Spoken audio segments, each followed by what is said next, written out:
سلامونه ملګرو، امید ده چې تاسو ټول روغ جوړ یاست او ژوند مو ښه روان وي. د یو نوي ویډیو د یو نوي موضوع سره بیا ستاسو خدمت کې حاضر یم. ملګرو، امید ده چې تېرې شوې ټولې ویډیوګانې تاسو کتلي او څه ناڅه معلومات مو اخیستي وي. نننۍ چې کومه موضوع ما انتخاب کړې هغه د پوهنتون کې داخله کول. په کوم حالت کې تاسو پوهنتون ته تللی شئ او پوهنتون کې داخله څنګه کولی شئ. خاص کر دغه ویډیو خاص ما مقصد دا و چې ما ته ډېر زیات ملګري د پوهنتون په اړه دوی مانه پوښتنې کوي، دوی ماته کمنټونه کوي او دوی ماته میسجونه کوي یا زنګونه وایي. هغه خلک چې کوم دوماندې ځلي هغه هم پوهنتون ته کولی شي چې لاړ شي، او هغه خلک چې کوم اسناد لري هغه هم پوهنتون ته کولی شي چې لاړ شي. یعنې په دواړو حالاتو کې، که په دوماندې ځل حالت کې او که اسناد یې اخیستي، په دواړو حالاتو کې تاسو کولی شئ تاسو پوهنتون ته لاړ شئ. ولې پوهنتون داسې دی چې هر کله تاسو ته پوهنتون ته ځئ، طبیعي خبره چې تاسو باید فرانسوي ژبه ومنئ. تاسو فرانسوي ژبه زده یئ او فرانسوي ژبه هم څه ناڅه کورس ویلی یا اخیستی هم وي. هغه ملګري چې نوي راغلي دوماندزیلي او دوی تر اوسه پورې فرانسوي هغه لیول کې نه یي، دوی دپاره پوهنتونونه کې چې کوم دی دلته 6 میاشتې د فرانسوي ژبې کورس وي. د دې 6 میاشتو کې دوی فرانسوي ژبه هم وایي، کمپیوټر کلاس هم اخلي، د ماتماتکس د حساب ریاضي کلاسونه هم اخلي، د دې سره ورسره چې کوم دی د انګلیسي کلاسونه هم ورته اخلي. یعنې 2-3 مختلف نور سبجیکټونه یا مضامین هم ورسره وي، تر څو دوی دلته د پوهنتونونو ماحول سره بلد شي، تر څو دوی هغه مهم چې کوم مضامین دي هغو سره څه ناڅه بنیادي بلد شي، او څو په دې ماحول پوه شي او مخکې خپل دوی هغه ډیګري پروګرام دی چې هغه ډیګري چې کوم پروګرام دی هغه مخکې اوسي. نو اول به 6 میاشتې تاسو دغه کورس وای، 6 میاشتې تاسو کورس وای، بیا تاسو نه یو امتحان اخلي د فرانسوي ژبې، هغې نه بعد بیا تاسو پوهنتون ته ځئ. او که هغه ملګري چې اسناد اخیستي یا دوی ته فرانسوي ژبه ورځي او دوی غواړي پوهنتون ته لاړ شي، نو دوی کم سے کم BA سکور باید دوی واخلي، ټیسټ ورکړي، هغې نه بعد دوی راسن بیا خپله ډیګري پروګرام ته تللی شي. که دوی لیسانس ته غواړي، که ماسټري ته غواړي، دواړو ته تللی شي.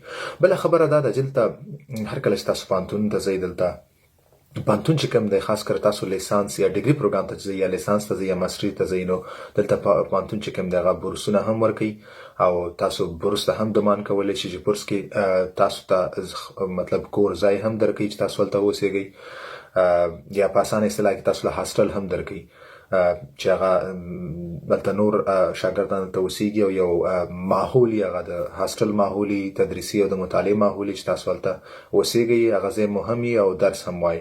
بل ورسره تاسو له څه ناڅه پیسې هم درکوي، تاسو سره مالي کومک هم کوي چې هغه هم تاسو اخیستلی شئ. مطلب دا دی چې لکه تاسو که دوماندیزیلي په هغې حالت کې هم تاسو پوهنتون ته تللی شئ، او که اسناد دي هم تاسو پوهنتون ته تللی شئ. مطلب ما داسې ملګري پیژنم چې هغوی کار هم ورسره کوي او پوهنتون ته هم ځي. مطلب چا چې اسناد اخیستي یا ورسره کار هم کولی شي او پوهنتون ته هم ځي. بل دا دی چې دغه پروسه تاسو څنګه شروع کړئ، څنګه تاسو دغسې پوهنتون ته تللی شئ. که چیرې تاسو سره اسناد دي، بیا خو تاسو راسن پوهنتون ځان ته انتخابولی شي، او ژبه مو زده وي، نو تاسو هلته پوهنتون ته خپل فورمه ډکولی شي آنلاین، او هغوی ته تاسو خپل اسناد لیږلي او هغې نه پس هغه بیا جواب تاسو له درکوي، ستاسو داخله کېږي. هغه ملګري چې کوم دوماندیزلي تر دا دمه اسناد نه یې اخیستي، هغوی دپاره چې کوم دی دلته بیا مختلف پروګرامونه په مختلفو پوهنتونونو کې یو قسم کوټه سیسټم وي. یعنې کوټه سیسټم په معنا دا باندې چې مختلف پوهنتونونه دي، هلته هغې کې دننه مختلف داسې سازمانونه چې هغه کار کوي دغه مهاجرو دپاره. هغه مطلب هر کال تقریبا د 14 کسان دوی انتخابوي، او بیا دوی ولي 6 میاشتې په اول کورس وایي. هغه 6 میاشتو دوران کې د دوی اسناد برابروي او دوی پوهنتونونو ته بیا لیږي. 2-3 پوهنتون ته دوی اسناد لیږي. هر پوهنتون چې دوی ته داخله ورکړه، هر پوهنتون چې ستاسو خوښي، بیا تاسو هلته ځئ او خپل هغه ډیګري پروګرام په مخ وړئ. نو دغه اسوسییشن چې کوم دی، دغه به تاسو څنګه پیدا کوئ، یا د خلکو سره تاسو څنګه اړیکه نیسئ.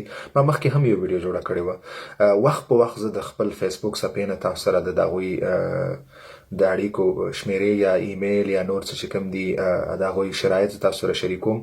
هر هغه ملګری چې کوم غواړي چې پوهنتون ته لاړ شي له دغه سیستم طریق نه، نو دوی ما سره دلته زما د یوټیوب چینل ما ته خپل ایمیل پرېښودلی شي، یا د هغوی د ایمیل او د هغوی معلومات د هغو سره شریکولی شم. نو فعلا په دې وخت کې چې زه اوس دا ویډیو جوړوم، په دې حالت کې خو فلحال داخلي بندې دي. مطلب دا نومبر میاشت ده، سپټمبر دلته د سیشن د چې انټیک د چې تاسو سپټمبر کې تللی شئ او سپټمبر دپاره تاسو دغه پروسه 2 میاشتې مخکې شروع کوئ، خپل اسناد لیږئ، دوی دپاره فورمه ډکوئ آنلاین او ځئ بیا هلته. یعنی جولای کې تاسو داخله کوئ، سپټمبر کې تاسو پوهنتون ته ځئ. نو اوس که فعلا که غواړي کوم ملګری نو دوی دی بل نوی چې کوم سیشن دی یا انټیک دی هغه جنوري نه بعد بیا شروع کیږي.